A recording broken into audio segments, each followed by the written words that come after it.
ટેન્કરો વાળા અમને લાગતા નહીં, ટેન્કરો કહીએ છે કે પૈસા આલો, ઘર દીઠ પૈસા ઉઘરાવાનું કે જે દીઠ પણ કમાય તો પૈસા આલે, બધા કમાઈ જવાના છે, બધા બંગલે જાય, કોણ આલે પૈસા એમને? અમને કોઈ દિવસ એમ અમને કોઈ પાણી આવતું નહીં, અમારે ચોથા માળે પાંચમા માળે પાણી લઈને જવાનું કેવી રીતે ચડીએ અમે? બોલો, અને ટાંકામાં પાણી જ નહીં,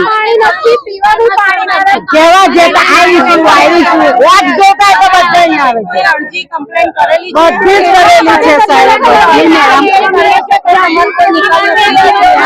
આવીશું આવીશું એવું કે છે પણ કોઈ આવતું નહીં. અમારા કરી છે બધાએ ઓનલાઈન થી કરી છે પણ કોઈ આવા તૈયાર કમ્પ્લેનની જરૂરત નથી આવી. જે સાહેબ કર્મચારીઓ એ લોકો અમને જોઈ શકે છે, અમે રોજ પાણી ભરીએ છીએ, રાતે 10-11 વાગ્યા સુધી અમે પાણી નથી ભરી ગઈ, તો એમને સમજવું જોઈએ કે આ લોકોને તકલીફ હશે તો પાણી ભરી જતા હશે, હજી કોઈ હલ્લા મચાવવાની જરૂર નથી. એમને સમજીને જ અમારે છે કમ્પ્લેન કરીએ તો છેલ્લા 1.5-2 વર્ષથી પાણીની ખૂબ તકલીફ રહેલી છે. અહીંયા પાણી આવતું જ નથી. તો અહીંયા જે સંપ છે, પાણીની મોટર છે, બધું ખાલી ખમ છે.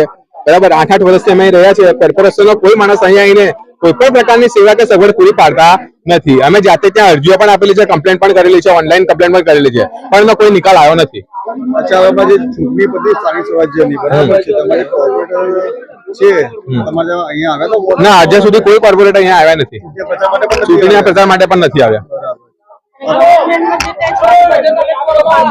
હા, ગવર્મેન્ટ નો જે ટેક્સ છે, બિલ છે, એ છે, હજુ સુધી આ મકાનના વેરા આવ્યા નથી. હજુ વેરા આવ્યા નથી. આ મકાનના ઈએમઆઈ ચાલે છે, ગવર્મેન્ટના મકાન છે તો ઈએમઆઈ ચાલુ છે, બરાબર. પણ અત્યાર સુધી અહીંયા કોઈ ઇન્કવાયરીમાં નથી આવ્યું કે કોઈ હપ્તા ભરે છે કે નથી ભરતા. અહીંયા એવું છે કે કોઈ રહે છે કે નથી રહેતા, એ બરાબર જ ચાલે છે. સયાજીપુરા પાણીની ટાંકી FP 48.